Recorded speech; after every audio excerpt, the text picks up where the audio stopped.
Imagine you are sitting across a table from your enemy. The room is full of cameras, diplomats, journalists, history, watching. You reach out your hand. He reaches out his. You shake. You sign the paper. And somewhere in the back of your mind, you are already planning how to make it mean nothing. This is not fiction. This is not paranoia. This is one of the oldest, most documented patterns in the history of political power.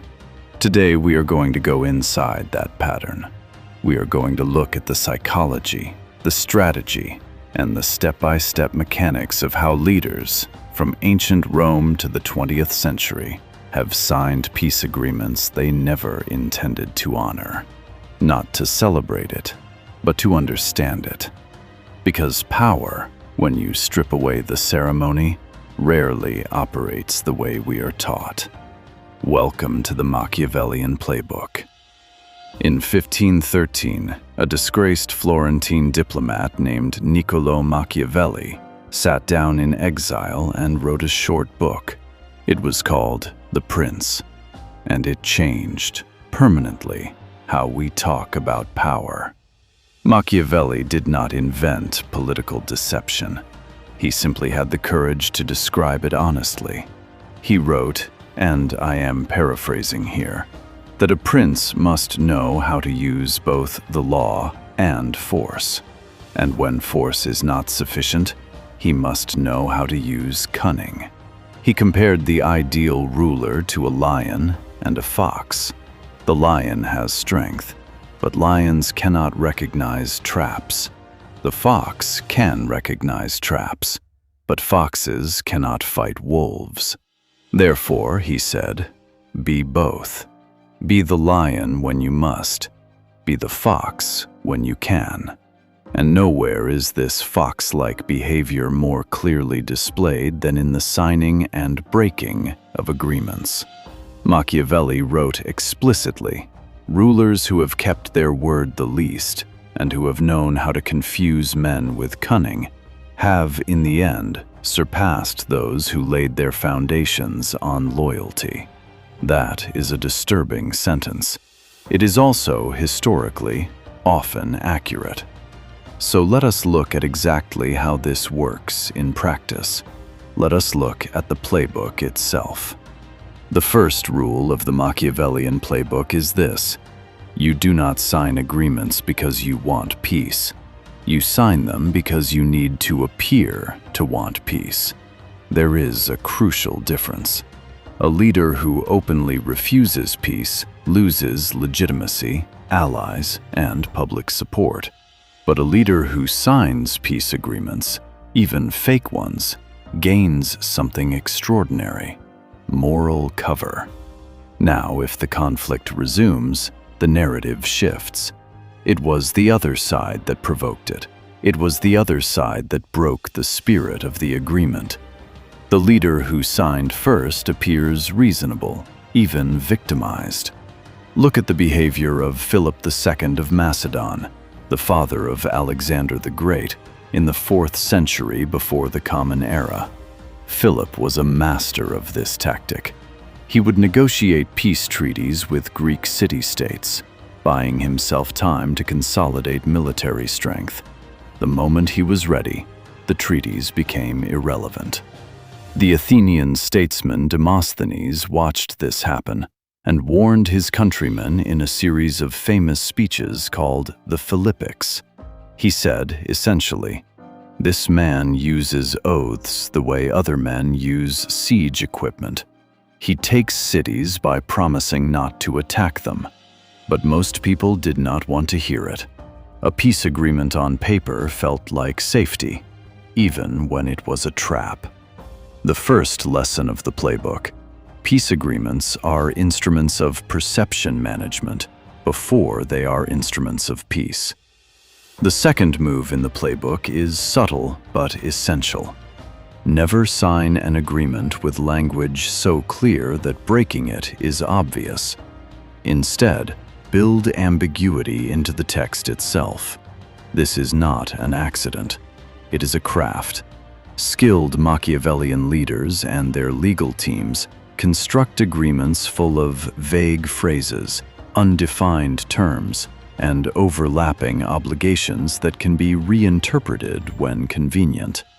The Treaty of Versailles, signed in 1919 to end the First World War, is a masterclass in this dynamic, though in reverse.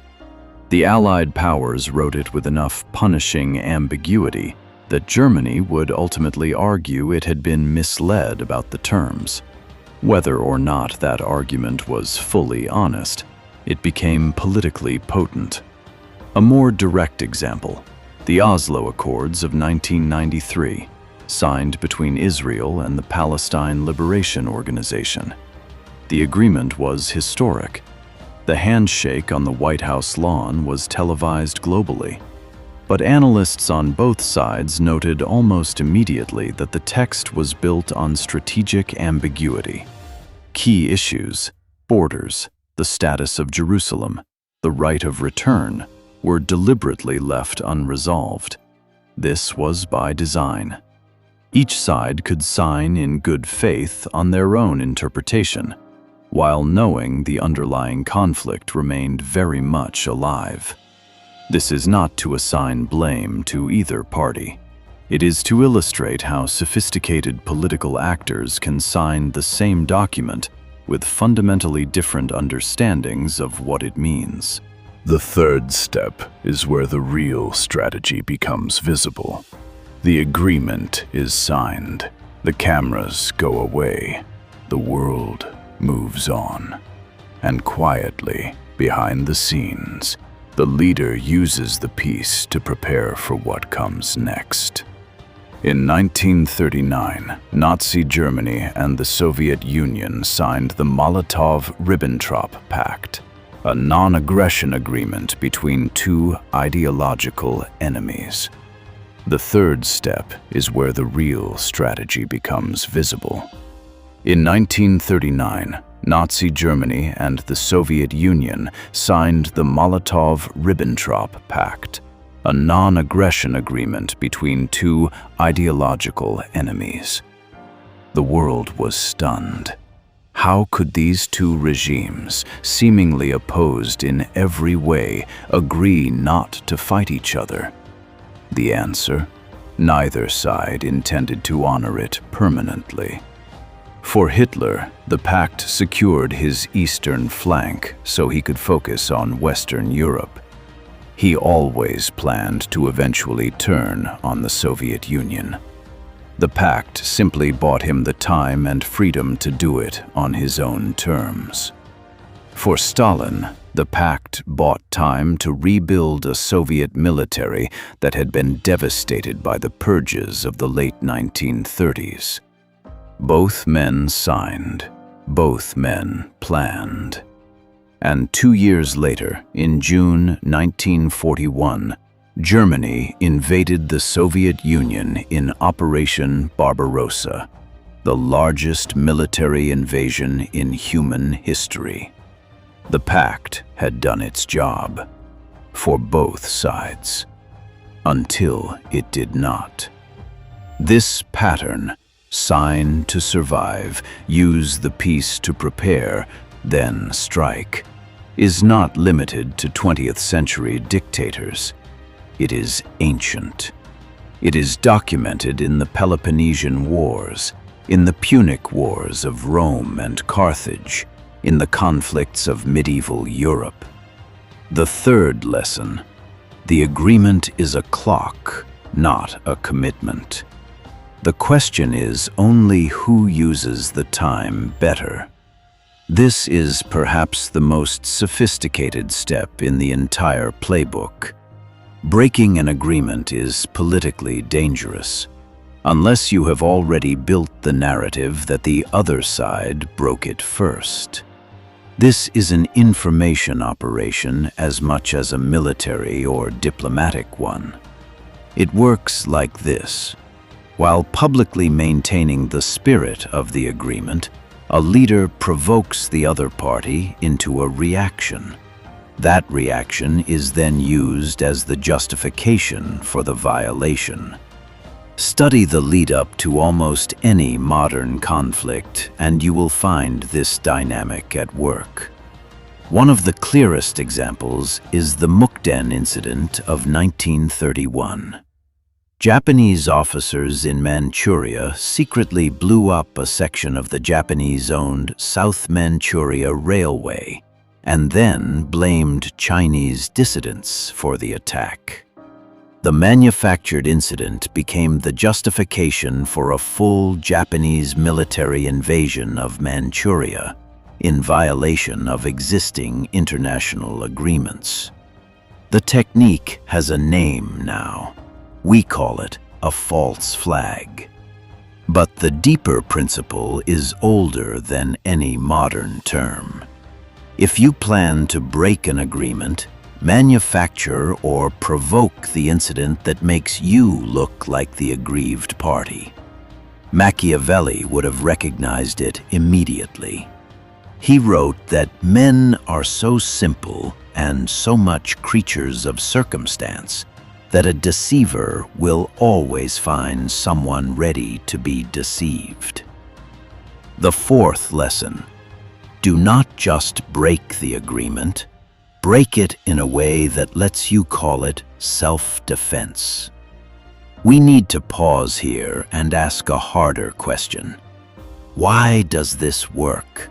Why do people keep believing agreements signed by leaders who have broken agreements before? The answer lives in psychology as much as politics. Human beings have a powerful cognitive bias toward hope. We want conflicts to end. We want peace to be real. And when a formal agreement is signed, with ceremonies and witnesses and the weight of international legitimacy, our brains register it as more real than it may actually be. There is also what psychologists call the sunk cost of diplomacy. When leaders invest months or years in negotiating an agreement, they become psychologically committed to believing it will work. Abandoning that belief feels like admitting failure. And perhaps most powerfully, there is the institutional pressure to be optimistic. Diplomats and governments are judged on their ability to achieve agreements. The signing is the victory. What happens afterward is someone else's problem, or the next administration's crisis. Neville Chamberlain, the British Prime Minister who returned from Munich in 1938 with a piece of paper signed by Adolf Hitler, is perhaps the most studied example of this psychology. He was not a fool. He was a statesman operating under enormous pressure, genuinely hoping that the agreement he held would hold. The phrase he used has echoed through history: peace for our time.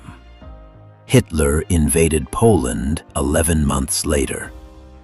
Chamberlain's tragedy was not naivety. It was the institutional and psychological gravity that pulls even intelligent people toward believing that the paper in their hands means what it says. The fifth lesson: the playbook works because human beings need to believe in agreements more than they need to verify them.